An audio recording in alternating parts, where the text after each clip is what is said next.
entrepreneur and star of the new BET reality series, Monica, Still Standing. Please give it up for my sister, Grammy Award-winning multi-platinum artist, Monica!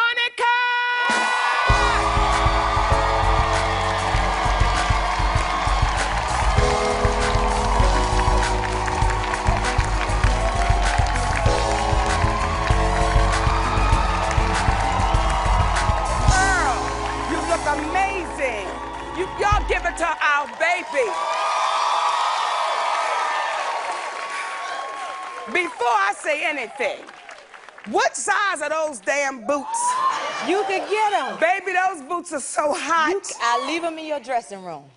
Because it took us about 3 hours to lace them up. You can have those. So, I'm too damn old for that now, baby. It won't work. Before we even get started, let me say this to you. Thank you so much for coming back. Because the first time you came, it was really to welcome me to Atlanta and for the show. So I appreciate you saying, sis, I'm going to come back when we can have some time together. It so just y'all, I'm appreciative. Not to sing and talk and spend some time. Yeah, because it was quick. It was You quick. was like, Mo, welcome, girl. All right, got to go. It was quick. I mean, but it was the right way because I love my city. So it was the right way because you've been shutting it down. Everybody trying to get in the Monique show, and we like that. We like that. We like that. We like that. You showing them that this city, our city is capable of so many things. Atlanta has so much history, so much black history. So the feeling I get every time I go around a town or I'm out, I feel those moments with Dr. Martin Luther King. I feel those moments with the civil rights brothers and sisters. I feel those moments as I'm hanging out. So it's very cultured in a way for us. So that's why I dig Atlanta, Georgia, baby. And we want all of y'all to come out and dig Atlanta, Georgia with us. Yes. Now, Monica, Still Standing. Right. Why reality?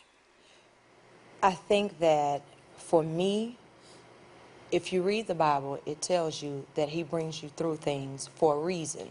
But after you understand the reasoning for your presence, you're supposed to share that which you've learned.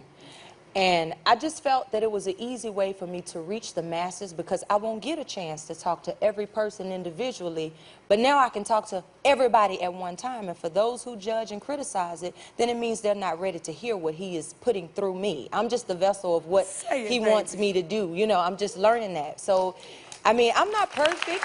You know, I'm not perfect. I'm not perfect. Now, Monica, because with us being artists, how do you deal with the judgment?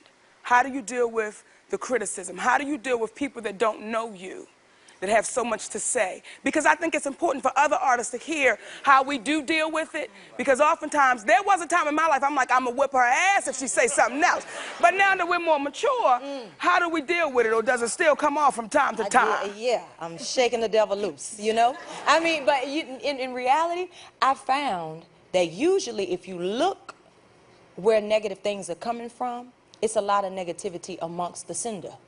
So I just step outside of the negativity. You know, you can't judge my relationship. You can't judge how I raise my children. You can't judge what me and my parents do and what they taught me. This is my life. But for those who understand what it's like to be somebody that they tell, you can never, and you will never. But I did, because he has the final say. So it's cool. It's cool. 13 years old, you're in the industry. She needed some work. Yeah, go ahead. 13. Right. Now, we're a grown woman. Yes. What has that transition been like, going from child star, and you are a child star, baby, to growing up in front of our eyes? What was that like, and what would you say to the baby out there right now at 13 years old that want to get in it and be all of that? What would you tell her? You know, I wouldn't say anything to the child. I would say it to the parent. We parent too loosely now. We think about work, we think about money, we think about self, we think about everything other than the children. And I think the thing that kept me is a mother that prayed for me, and a mother that told me when I was out of line, you can be rich, you can be famous, but up in here you're going to do what's right. And I think that that's needed, you know, because people start blaming hip-hop and all these other things, but if you look right inside the home, it's a lot of mess. You know, so when you're looking at me, look at yourself. Monica's getting real. See, I don't think they expected to get this kind of lesson from my sister Monica, but I think it's important because when you do watch reality, and it's a lot going on right now, and you say, When is it too much? When is it too much? At any time, do you look at the camera and say, hold up, it's too much. You can't invade like that. Or are you saying, you know what, y'all, listen, I'm willing to expose all of me to let you see my growth, to let you see my flaws. Is it ever too much? Or are you saying, y'all, come on, I want to give it as much as I can? No, I say it's never too much, because what I'm going through, somebody else may be too.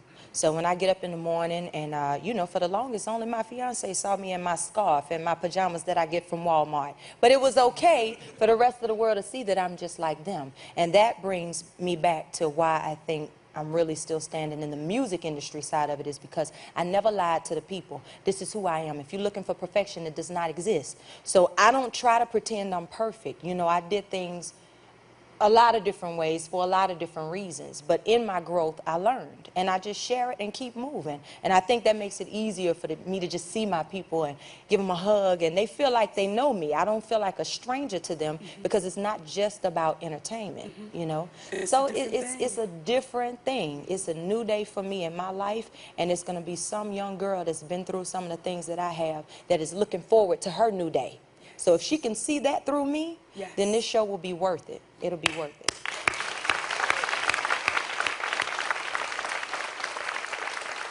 My son, Shalon, 19 years old, and gorgeous, baby. He don't know it yet, though, so it tickles me. Gorgeous, 6'4", baby, just gorgeous.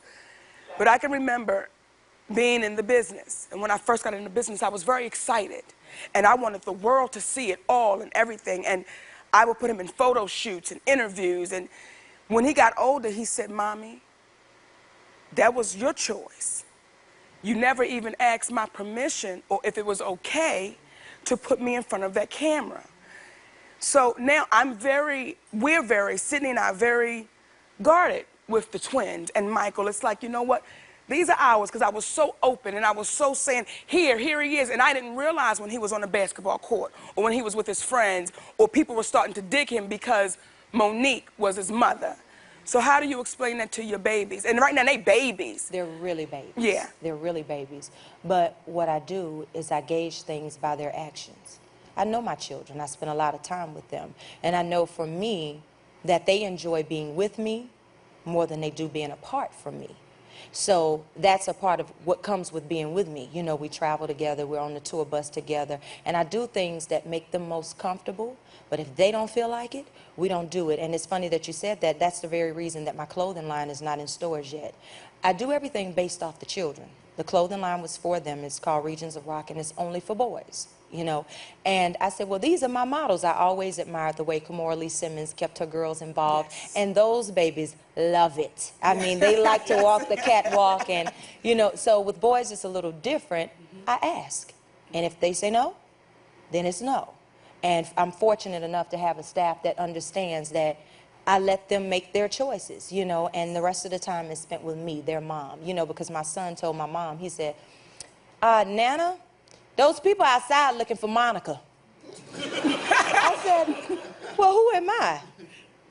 I mean, you mama, but they looking for Monica. So he understands that I'm a different person to him than I am the rest of the world, because my priorities, they are my first priority, and my obligation in life is to them first, you know, because they didn't ask to be here. Yes. So it's different, you know, but I take them with me because I think that it's better for them to be near me than apart from me. Let me just say this. You are showing me and the world why you are a mega super mother and a mega superstar, and why you are still standing. Don't y'all go nowhere, baby, because later on in the show, our sister Monica will perform her first single from her new CD. But up next, we'll be right back with our boy, James Du Bois, exec producer of Monica's reality series, Monica Still Standing, baby. Don't y'all go nowhere.